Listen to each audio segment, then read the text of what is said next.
आप कहते हैं कि हिंदुओं एक हो जाओ। हाँ। और इसमें वर्ग विभाजित किया गया है, ब्राह्मण क्षत्रिय शूद्र वैश्य, इसमें विभाजित किया गया। इसमें भी जब आप बांट देते हैं, कैसे कहते हैं कि हिंदू एक हो जाओ? आप ये बताइए, आपका चैनल है, आपने भी तो विभाजन किया है कि ये एडिटर है, ये सब एडिटर है, ये कैमरामैन है, ये कैमरे के सामने आएगा, ये कैमरे के पीछे रहेगा, ये एडिटिंग करेगा, ये सॉफ्टवेयर डिज़ाइन करेगा, ये सवाल पूछेगा, ये कंटेंट लिखेगा। इसका मतलब क्या विभाजन हो गया? ये जो सनातन धर्म में विभाजन है, ये गुण कर्म स्वभाव के आधार पर है। समझते हैं आप इस बात को? चातुर्वर्ण्यमया सृष्टम गुण कर्म विभागशः योगेश्वर भगवान श्री कृष्ण रणभूमि में खड़े होकर के कहते हैं। ये चार पहिए, एक गाड़ी चार पहियों के बिना नहीं चल सकती। एक पहिया हटा देंगे तो गाड़ी गिर जाएगी, खाई में चली जाएगी।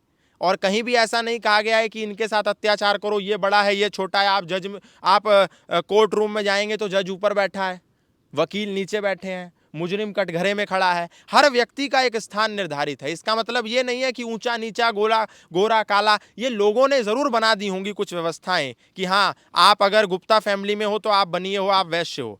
आप अगर ब्राह्मण फैमिली में हो तो आप ब्राह्मण हो गए। ये लोगों ने कुछ कालांतर पर कुछ ऐसी विकृतियां पैदा कर दी, लेकिन ये सच नहीं है। सच क्या है कि आप यदि वैश्य परिवार में पैदा हुए, आपके पिताजी गुप्ता हैं, लेकिन आप अब सेना में भर्ती हो गए तो अब आप वैश्य नहीं रहे, अब आप क्षत्रिय हो गए। इसीलिए योगेश्वर भगवान श्री कृष्ण का गुण कर्म विभागशः, गुण कर्म स्वभाव के आधार पर निर्धारित होगा कि आप ब्राह्मण बनेंगे, शूद्र बनेंगे, वैश्य बनेंगे या क्षत्रिय बनेंगे। जिस प्रकार से आपके पिताजी डॉक्टर हैं, तो क्या आप सिर्फ इसलिए डॉक्टर हो जाएंगे कि आपके पिताजी डॉक्टर हैं? नहीं हो सकते। उसके लिए आपको भी एमबीबीएस क्लियर करना पड़ेगा, आपको भी बीएएमएस करना पड़ेगा, आपको भी एमडी होना पड़ेगा, तब जाकर के आप डॉक्टर होंगे। आप डॉक्टर अपने पिता के होने के मात्र कारण से डॉक्टर नहीं बन सकते। इसी प्रकार से एक ब्राह्मण व्यक्ति इसलिए ब्राह्मण नहीं कहा जा सकता क्योंकि उसके पिता ब्राह्मण थे। वो उसके गुण कर्म स्वभाव निर्धारित करेंगे। ये तो आप लोगों ने विभाजित कर दिया। आप जब टीवी पर चलाते हैं वोट शेयर, तो आप मुस्लिम का एक वोट शेयर चलाते हैं और हिंदुओं का वोट शेयर कैसे चलाते हैं आप जानते हैं आप? कि यादव इतना, कुर्मी इतना, पंडित इतना, बनिया इतना, ब्राह्मण इतना, दलित इतना, शूद्र। आप लोग जातिवाद करते हैं। सनातन जाति बनी है तब तो करते हैं विभाजित। तो विभाजन को क्यों नहीं करते कि ये देवबंदी है, ये मुरादाबादी है, ये कुरैशी है? क्यों नहीं करते आप मुसलमानों में? क्यों आप हिंदुओं में करते हैं? क्यों नहीं आप करते क्रिश्चियंस में? ये कैथोलिक है, ये ओल्ड टेस्टामेंट है, ये न्यू टेस्टामेंट है। आप लोग जातिवाद करते हैं। अब तो सनातन धर्मियों ने, स्वामी दीपांकर ने एक यात्रा निकाली, भिक्षा यात्रा। क्या है उस भिक्षा यात्रा में? कि हिंदू हिंदू, भाई भाई, जातिवाद की खत्म लड़ाई। आपने दिखाया उसको? बताइए मेरे को। एक सन्यासी दर दर ठोकरे खा रहा है, इस बात की भिक्षा मांग रहा है कि हिंदू हिंदू, भाई भाई, जातिवाद की खत्म लड़ाई। जातिवाद कुछ नहीं है, अब हम सब एक हैं, सनातन धर्मी हैं। हाँ, विकृतियां समाज में आएंगी, आपके टेक्निकल एरर्स आते होंगे। जब आप इंटरव्यू करते हैं, जब आप घूमते हैं, टेक्निकल एरर आएंगे, लेकिन टेक्निकल एरर तो हमेशा हकीकत। क्या राम मंदिर में कोई दलित पुजारी बनेगा? बिल्कुल। अगर मैं आपको एक उदाहरण देता हूं। आपने स्वामी रामदेव का नाम सुना? नाम सुना आपने स्वामी रामदेव का? सुना जी। आपने गायत्री परिवार का नाम सुना जी। आपने इस्कॉन का नाम सुना?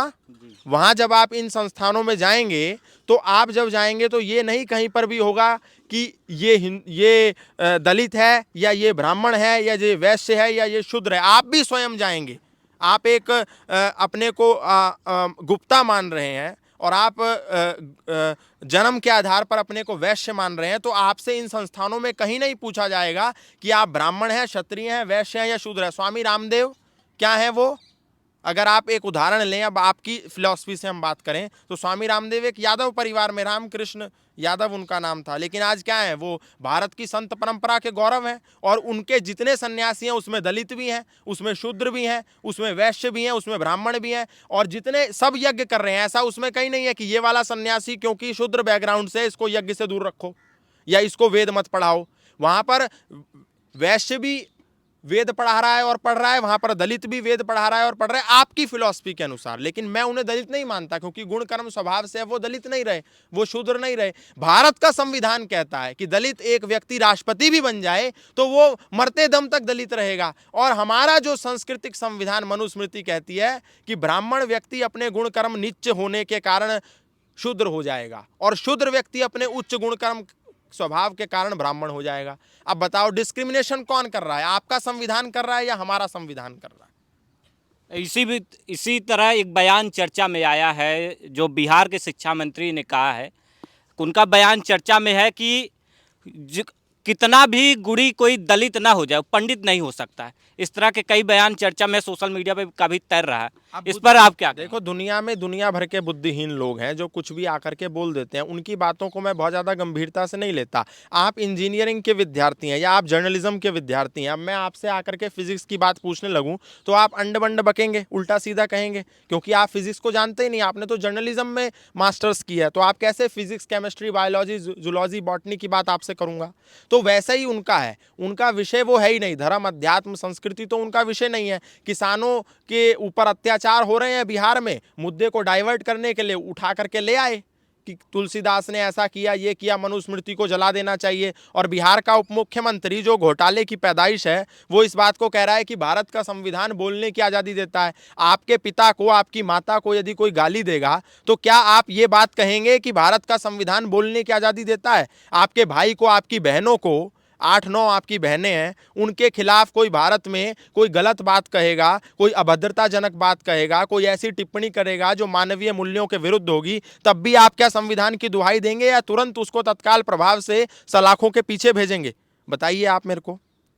तो ऐसे लोग जो घोटाले की पैदाइश हैं, जो परिवारवाद के चलते सोने की चम्मच लेकर के पैदा होकर के 10वीं पास जिन्होंने नहीं किया, और वो बिहार जैसे राज्य के उप मुख्यमंत्री बैठे हैं, जहां पर विश्वविद्यालय आपने सुना होगा, तक्षशिला विश्वविद्यालय, नालंदा विश्वविद्यालय, विक्रमशिला विश्वविद्यालय, ऐसे विश्वविद्यालयों की भूमि पर जब इस प्रकार के बुद्धिहीन, विवेकहीन, ज्ञानहीन, अविद्या से युक्त लोग शासन, प्रशासन, सत्ताओं को संभाल लेंगे तो वो कुछ भी बकवास करेंगे। तो ऐसे लोगों की बातों पर बहुत ज़्यादा सीरियस नहीं होना। ये मूर्ख लोगों की टोलियां हैं, कुछ दिन ज़्यादा टिकने वाले नहीं हैं। ये परिवारवाद की पैदाइश हैं, परिवारवाद में आकर के बन गए हैं, वरना इनकी औकात तो एक प्रधान बनने की नहीं है। हकीकत तो ये है।